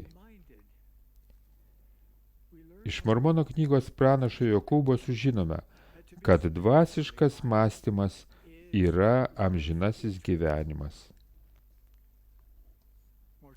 Mirtingasis gyvenimas tai meistriškumo kursas, kurio metu išmokstama rinktis tai, kas svarbiausia amžinybėje. Pernelyg daug žmonių gyvena taip, tarsi šis gyvenimas būtų viskas, kas yra. Tačiau nuo to, ką rinksitės šiandien, priklausys 3 dalykai. Kur gyvensite amžinybėje, su kokiu kūnu būsite prikelti ir su kuo gyvensite amžinai. Taigi, mąstykite celestiališkai. Pirmoje savo kaip bažnyčios prezidento kalboje raginau jūs pradėti galvoti apie galutinį tikslą. Tai reiškia, kad celestialinę karalystę reikia paversti savo amžinuoju tikslu ir atidžiai apsvarstyti, kur kitame pasaulyje jūs nuves kiekvienas jūsų čia, žemėje, priimtas sprendimas. Viešpats aiškiai moko, kad tik tie vyrai ir moteris, kurie šventykloje yra žanspauduoti kaip vyras ir žmona ir laikosi sudarytų sandorų, amžinybėje bus drauge. Jis pasakė, citata, visos sandoros, sutartys, pasižadėjimai, įsipareigojimai, priesaikos, įžadai, ritualai, ryšiai, bendrystės ar lūkesčiai, kurie nėra duoti ir sudaryti ir nėra užantspauduoti pažado šventąja dvasia, žmogui mirus baigėsi. Citatos pabaiga. Vadinasi, jei dabar neišmintingai pasirinkama gyventi pagal testialinius įstatymus, pasirinkame būti prikelti su telestialiniu kūnu. Renkamės negyventi su savo šeimomis amžinai. Taigi, mano brangieji broliai ir seserys, kaip, kur ir su kuo jūs norite gyventi amžinai? Jūs galite pasirinkti. Kai rinksitės, kviečiu jūs žiūrėti iš ilgalaikės perspektyvos, amžinybės perspektyvos. Pirmenybę teikite Jėzui Kristui, nes jūsų amžinasis gyvenimas priklauso nuo jūsų tikėjimo juo ir jo apmokėjimu. Jis taip pat priklauso nuo jūsų paklusnumo jo įstatymams. Paklusnumas nutiesia jums kelią į džiaugsmingą gyvenimą šiandien ir didingą amžinai atlygį rytoj. Kai susidursite su kokia nors dilema, mąstykite celestiališkai. Kai būsite išbandomi pagundomis, mąstykite celestiališkai. Kai gyvenimas ar artimieji jūs nuvils, mąstykite celestiališkai. Kai kas nors numirs per anksti, mąstykite celestiališkai. Kai kas nors ilgai serga kokia nors sunkia liga, mąstykite celestiališkai. Kai jūs užgriūna gyvenimo sunkumai, mąstykite celestiališkai. Kai sveikstate po kokio nors nelaimingo atsitikimo ar traumos, kaip kad dabar aš, mąstykite celestiališkai. Kai sutelksite dėmesį į celestialinį mąstymą, tikėkite susidurti su priešprieša. Prieš kelis dešimtmečius vienas mano profesijos kolega priekaištavo, kad manyje yra per daug šventyklos. Ir ne vienas viršininkas mane baudė dėl mano tikėjimo. Tačiau esu įsitikinęs, kad celestialinis mąstymas teigiamai paveikė mano karjerą. Kai mąstysite celestiališkai, jūsų širdis ims pamažu keistis. Imsite norėti dažniau ir nuoširdžiau melstis. Prašau, neleiskite, kad jūsų maldos skambėtų tarsi apsipirkimo sąrašas. Viešpaties perspektyva pranoksta jūsų mirtingąją išmintį. Jo atsakymas į jūsų maldas gali jūs nustebinti ir padės jums mąstyti celestiališkai. Prisiminkite viešpaties atsakymą Josephui Smithui, kai jis maldavo palengvinti jo padėtį Liberčio kalėjime. Viešpats pranašą pamokė, kad nežmoniškas elgesys su juo suteiks jam patirties ir išeis į gerą. Viešpats pažadėjo, jei gerai tai ištversi, Dievas išaukštins tave aukštybėse. Viešpats mokė Josefą mąstyti celestiališkai ir įsivaizduoti amžinąjį atlygį, o nesusitelkti į kakinančius dabarties sunkumus. Mūsų maldos gali būti ir turėtų būti gyvas pokalbis su dangiškuoju tėvu. Jei mąstysite celestiališkai, vengsite visko, kas iš jūsų atima galimybę veikti pagal savo valios laisvę.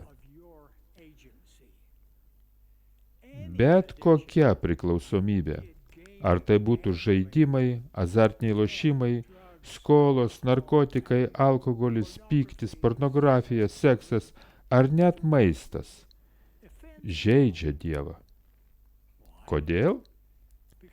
Nes jūsų manija tampa jūsų dievu. Paguodos ieškosite ne jame, o joje. Jei susidurite su kokia nors priklausomybė, kreipkitės jums reikiamos dvasinės ir profesionalios pagalbos.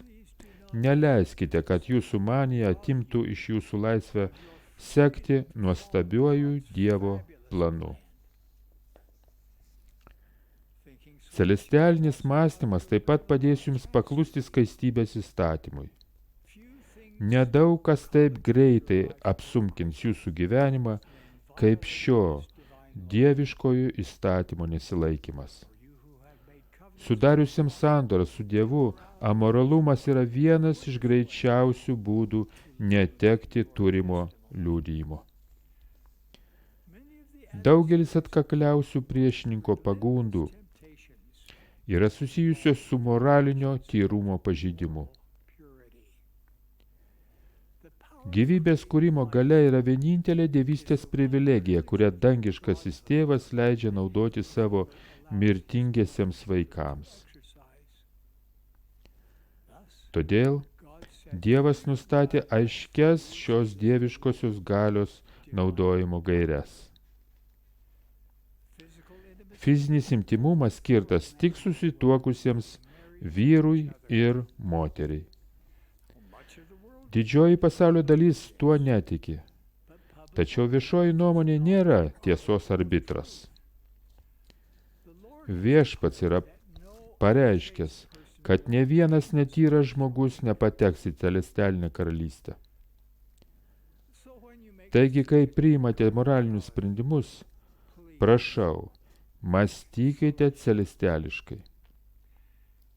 O jeigu buvote netyri, meldžiu jūs atgailauti.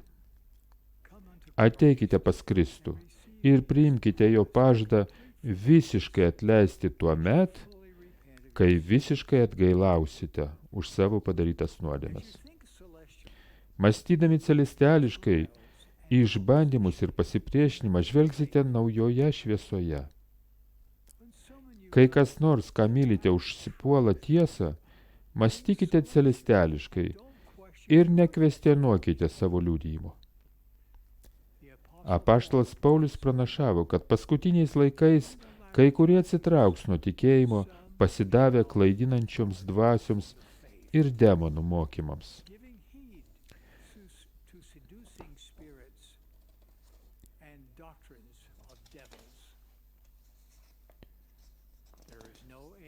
Priešininko apgaulėms nėra galo.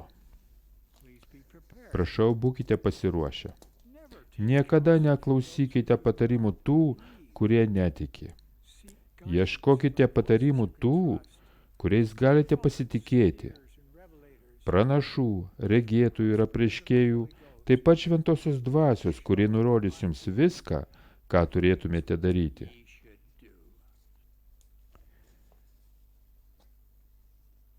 Prašau, darbuokitės dvasiškai, kad sustiprintumėte savo gebėjimą gauti asmeninį apreiškimą. Jei mąstysite celestiališkai, augs jūsų tikėjimas. Kai buvau jaunas stažuotojas, mano pajamos buvo $15 per mėnesį. Vieną vakarą mano žmona Dancelė paklausė, ar moku 10 iš tos menkos stipendijos. Nemokėjau. Greitai atgailavau ir pradėjau kas mėnesį mokėti papildomus $1,5. Ar bažnyčia tapo kitokia dėl to, kad padidinome savo 10? Žinoma, ne. Tačiau tapimas visos 10 mokėtojų pakeitė mane. Tuomet ir sužinojau, kad 10 mokėjimas susijęs su tikėjimu, o ne su pinigais. Man kaip visos 10 mokėtojų ėmė atsiverti dangaus langai. Keletą vėlesnių profesinių galimybių sieju su tuo, kad ištikimai mokėjome 10. 10 mokėjimas reikalauja tikėjimo, bet taip pat stiprina tikėjimą Dievu ir jo mylimuoju sūnumi. Pasirinkimas gyventi dorybingą gyvenimą seksualizuotame ir politizuotame pasaulyje stiprina tikėjimą. Dažnesnis lankymas šventykloje stiprina tikėjimą. Jūsų tarnavimas ir garbinimas šventykloje padės jums mąstyti celestiališkai. Šventykla yra apreiškimo vieta. Ten jums parodoma, kaip tobulėti siekiant celestialinio gyvenimo. Ten jūs priartėsite prie gelbėtojo ir jums bus suteikta didesnė prieiga prie jo galios. Ten gausite įkvėpimo, kaip išspręsti savo gyvenimo problemas, net ir pačias sudėtingiausias. Šventyklos apeigos ir sandoros turi amžiną reikšmę. Mes ir toliau statome daugiau šventyklų, kad šios šventos galimybės taptų tikrovę kiekvieno iš mūsų gyvenime. Su dėkingumu pranešame apie mūsų planus pastatyti po šventyklą kiekvienoje iš šių vietovių. Dėkoju už jūsų pagarbumą. Man dabar skaitant šias vietovės. Havajuose, Peru, dar viena Peru, Čilėje, Brazilijoje,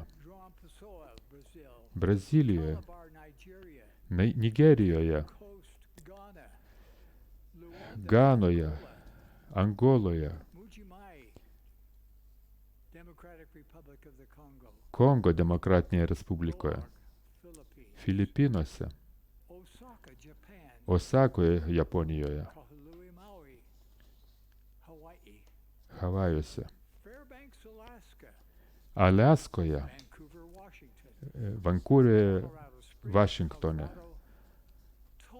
Koloradoje, Oklahomoje, Virdžinijoje ir Ulanbatore, Mongolijoje.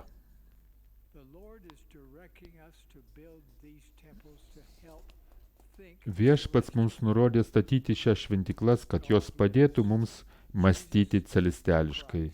Dievas yra gyvas, Jėzus yra Kristus. Jo bažnyčia buvo atkurta tam, kad laimintų visus Dievo vaikus. Tai liudiju šventų Jėzaus Kristaus vardu. Amen.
Our dear, kind, and gracious Heavenly Father, we bow our heads before you this Sabbath day in gratitude in our hearts for the bountiful blessings that have been bestowed upon us through thy Spirit. Kurios tu mums teiki per savo dvasią, dėkingi už tavo gyvąjį pranašą ir apaštalus, dėkojame tau už įkvėptas žinutes.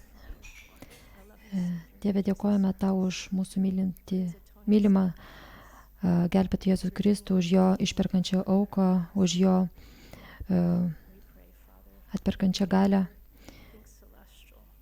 Padėk mums išmokti mąstyti celestiališkai, kad mes galėtume gauti visus palaiminimus, kuriuos tu esi paruošęs mums, netgi amžinojo gyvenimo palaiminimą. Mylime tave, Dieve.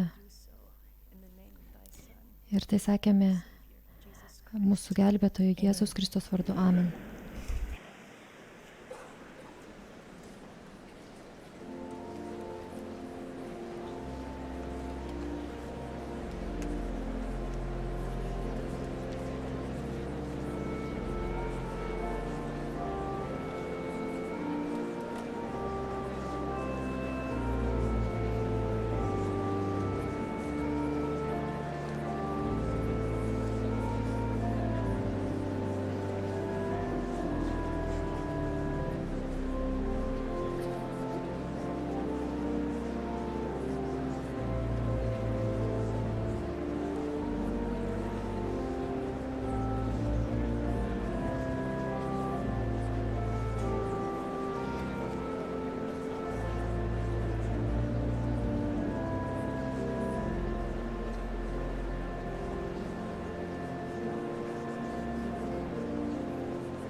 Tai buvo pastarųjų dienų šventųjų Jėzaus Kristaus bažnyčios 193-osios pusmetinės visuotinės konferencijos sekmadienio popietinės sesijos transliacija. Kalbėjo parinkti bažnyčios vadovai. Šioje sesijoje giedojo Šventyklos aikštės tabernakulio choras. Šią transliaciją visuomeniniais pagrindais parengė Bonneville Distribution. Bet koks šios programos dauginimas, įrašymas, transkripcija ar kitoks panaudojimas be raštiško sutikimo draudžiamas.